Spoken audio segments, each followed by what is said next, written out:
غریبوں کا بھی دل نہیں کرتا غریبوں سے دوستی کرنے کو، وہ بھی کسی تگڑے بندے سے۔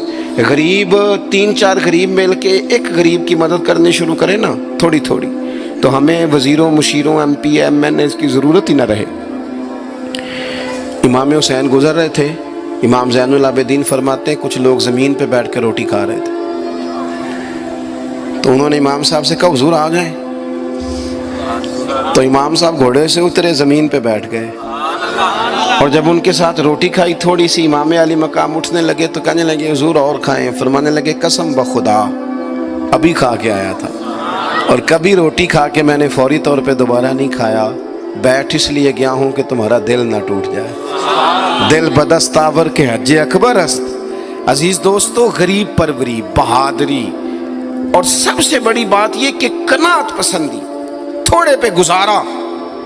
یہ جو ہم روز دکھ سناتے ہیں نا اپنے بیٹوں کے، بیٹیوں کے، پریشانیاں، آزمائیاں ہم نے طاری کر لی ہیں۔ میں اکثر کہتا ہوں کسی کی بیٹی اتنا کام نہیں کرتی اس کے ہاتھوں پہ چھالے پڑ جائیں، لیکن حضور کی بیٹی کرتی ہے، محبوب کی شہزادی یہ کام کرتی ہے کہ ہاتھوں پہ چھالے پڑ جائیں۔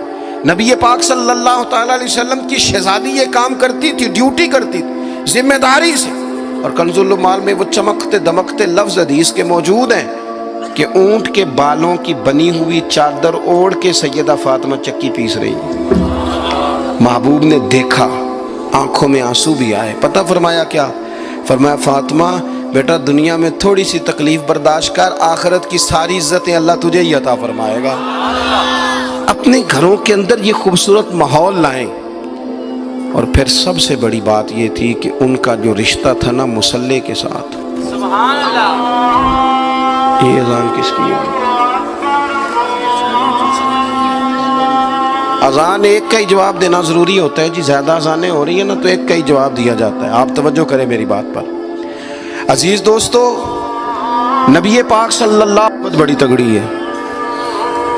وہ جناب وہ آج کل جو ہمارے نقیبے محفل ہوتے ہیں نا، وہ تو کوئی صلی اللہ علیہ وسلم، ہمارے جو محفل کے اسٹیج سیکٹری ہوتے ہیں وہ تو کوئی 3-4 منٹ لگاتے ہیں جنت میں بھیجنے میں، پر نعت خواں تو 1.5 منٹ ہی لگاتا ہے، اندر تسی جلسہ کراؤ تو جنت تواڈی۔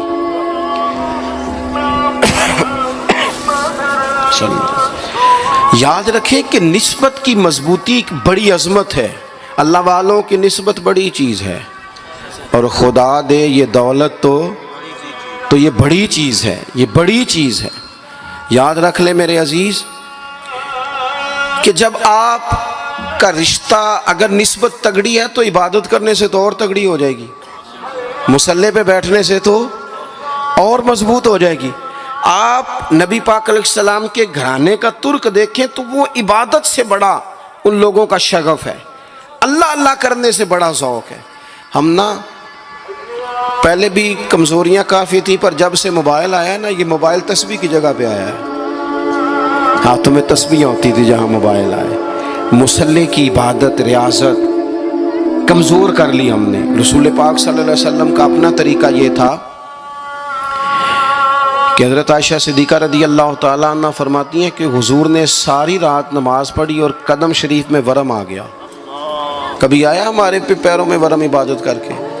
ساری رات نماز پڑھی، قدمین شریفین میں ورم آ گیا، اور جب قدموں میں ورم آ گیا نا تو فرماتی ہیں میں نے عرض کی یا رسول اللہ آپ کے تو صدقے اللہ اگلے پچھلوں کے گناہ معاف کرے گا، اور آپ اس قدر زیادہ آہوزاری کرتے ہیں۔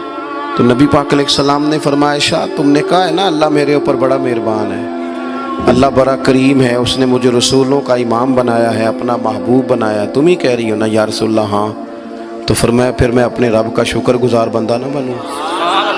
حضور کثرت سے عبادت کرتے، سیدہ فاطمہ رات کو زیادہ وقت مصلی پہ گزارتے، حضرت امام حسن اور حسین لمبی عبادت کرتے۔ 9-10 محرم کی درمیانی رات تھی، عمر بن سعد امام علی مقام کے پاس آیا کہ کہنے لگا حسین دو ہی باتیں ہیں، یا جنگ کریں گے یا آپ بیعت کریں گے۔ تو امام حسین فرمانے لگے اس طرح کرو، ایک رات کی مہلت دو، صبح بتاؤں گا۔ امام صاحب نے اسے کہا، وہ چلا گیا۔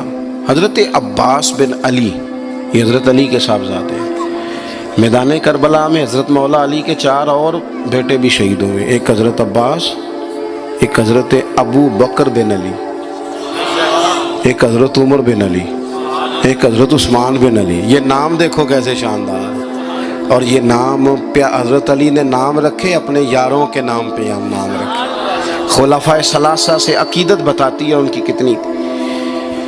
تو حضرت عباس رضی اللہ تعالیٰ عنہ نے آ کے سیدنا امام حسین کی خدمت میں عرض کی، حضور آپ نے جو فیصلہ کرنا ہے نا سویرے، مجھے ابھی پتہ ہے، آپ نے بیعت تو کرنی نہیں، ہونی تو جنگ ہے. تو یا رسول اللہ صلی اللہ علیہ وسلم، اے امام علی مقام رضی اللہ تعالیٰ عنہ، آپ نے رات کی مہلت کیوں لی؟ یہ عجیب لوگ ہیں، پتہ نہیں کیا سوچیں گے، مہلت لینے کی کیا ضرورت تھی؟ کہ میری بات یاد رکھنا جو عرض کر رہا ہوں. امام حسین فرمانے لگے، عباس تیرا کیا خیال ہے، سوچنے کے لیے ٹائم لیا ہے تو حضور پھر کس لیے لیا ہے؟ تو کیا جملے ہیں امام حسین کے. فرمانے لگے، عباس تجھے پتا ہے نا مجھے سجدوں سے بڑا پیار ہے، سجدوں سے پیار ہے، دعاؤں سے پیار ہے، عبادت سے پیار ہے. میرا دل کرتا ہے ایک رات رہ گئی ہے میں رج رج کے سجدے کروں، اپنے مالک کے حضور اپنی پیشانی رکھوں، خوب دعائیں مانگوں. تو ان کا تو عبادت سے اتنا شغف تھا. آخری بات سنیں، یزید تو ظاہری طور پر کلمہ بھی پڑھتا تھا، سارے کام کرتا تھا. امام حسین کیوں نکلے اس کے خلاف؟ اس لیے کہ فاسق و فاجر تھا، شرابی بدکار تھا. صحیح بتانا، صحیح. اس بندے کی جیب میں خود ڈھیر سارے گندے گانے ہوں، وہ امام حسین کے نام کی ایک دیگ پکا لے تو امام حسین خوش ہو جائیں گے؟ جو وہاں لڑکیوں کے اسکول کالج کے سامنے روز کھڑا ہو، وہ کہے کہ میں نے 6 نعرے پورے لگائے امام حسین کے نام کے، تو امام حسین خوش ہو جائیں گے؟ امام حسین کی کاز کیا ہے؟ وہ کہتے ہیں کہ ایسے لوگ جو فاسق و فاجر ہوں، اعلانیہ گناہ کرنے والے، وہ کبھی بھی عنان حکومت پہ آنے نہیں چاہیے. اور اگر ہم سپورٹر ووٹر ان لوگوں کے ہوں، ہم انہی لوگوں کے سپورٹر ووٹر ہوں جو ظالم ہیں، فاسق و فاجر ہیں، اور ہم بات کریں امام حسین کی، ہم سے نہ رقم ہوں گے قصید یزید کے. ہم لوگ تو حسین کے سیرت نگار ہیں. دورنگی چھوڑ کے یک رنگ ہو جا، سراسر موم ہو جا یا سنگ ہو جا، آپ کبھی کسی ظالم کے سپورٹر نہ بنے. کبھی بھی آپ کو پتا چل گیا بندہ غلط ہے تو ڈٹنا سیکھیں، کھڑے ہونا سیکھیں. وَلَا تَحْسَبَنَّ اللَّهَ غَافِلًا عَمَّا يَعْمَلُ الظَّالِمُونَ، اللہ ظالموں کے کاموں سے بے خبر نہیں ہے. کبھی کسی ظالم کی سپورٹ نہ کریں، کبھی بھی. میرے نبی پاک علیہ السلام نے فرمایا، جس نے زمین کی ایک بالشت پر ظلم کیا نا، اللہ 7 زمینوں کا طوق بنا کے قیامت کے دن اس کے گلے میں ڈال دے گا. کبھی کسی ظالم کے ساتھ کھڑے نہ ہونا، کبھی بھی، ایک منٹ کے لیے. وہ ایک دفعہ ایران کا ایک بادشاہ تھا، تو اس نے سوچا کہ میں اپنے بیٹے کو نا گھوڑ سواری سکھا لی ہے، تیر اندازی سکھائی ہے، تو میں نا اسے دین بھی پڑھاؤں. اس نے ایک بزرگ عالم کا انتخاب کیا کہ میرے بیٹے کو آپ نا کتاب و سنت پڑھائیں. تو بچہ ایک زمانہ استاد کے پاس کئی سال جاتا رہا. جب اس کی تعلیم مکمل ہو گئی نا، تو ایک دن فارغ ہو گیا، جس طرح ہمارے ہاں چلیں آمین ہوتی ہے یا دستار ہوتی ہے، بچے کی تکمیل ہو گئی. ایک دن ویسے ہی استاد صاحب نے گھر بلایا کہ پتر میرے پاس آؤ. بچہ چلا گیا تو استاد صاحب نے اندر سے کنڈی لگا لی اور بچے کو کافی سارے تھپڑ مارے، کھینچا، زد و کوب کیا، مارا.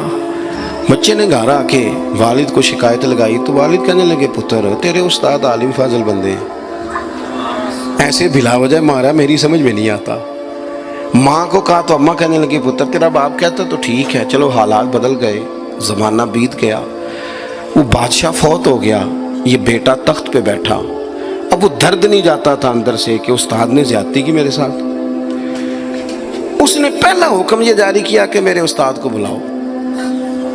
استاد بڑے بوڑھے ہو گئے تھے، ضعیف تھے، چھڑی پہ جھکے ہوئے. 2 بندے لے کے آئے، استاد جی کو کھڑا کیا، استقبال کیا، کرسی بھی دی. کہنے لگا، استاد جی ناراض نہ ہونا، میں بے اختیار تھا، آپ سے پوچھ نہیں سکا، آج میں نے پوچھنے کے لیے بلایا ہے، میرا قصور کیا تھا؟ استاد صاحب نے یوں آنکھیں کھولی، کہنے لگے، پتر یہ جو آج دن آیا نا، اسی دن کے لیے مارا تھا. یہ جو آج دن آیا ہے نا، اسی دن کے لیے تیری پٹائی کی تھی. کہا، استاد جی کیوں؟ کہنے لگے، پتر کتنے کو سال ہو گئے مار کھائی کو، کہا کو 13-14 سال ہو گئے، بھولی تو نہیں نا زیادتی؟ کہا جی بھولی نہیں۔ فرمانے لگے اس لیے تجھے مارا تھا کہ ایک نہ ایک دن تو نے باپ کی جگہ پہ بیٹھنا ہے، پتر خیال رکھنا اگر میں نے تیرے ساتھ کوئی زیادتی کی تھی تجھے 14 سال نہیں بھولی تو بھی کسی کے ساتھ نہ کر بیٹھنا، اسے قیامت تک نہیں بھولے گی، اور ایک عدالت صبح قیامت بھی لگے گی، پھر وہاں جواب دینا ہے۔ ثم لتسألن یومئذ عن النعیم، جو تمہیں اقتدار کی نعمت ملی ہے اس کا خیال رکھنا، اللہ تعالیٰ حساب لے گا۔ میرے دوستو کبھی بھی ظالم، وہ امام مالک مسئلہ بیان کر رہے تھے، فرمایا ظالموں کا مددگار بھی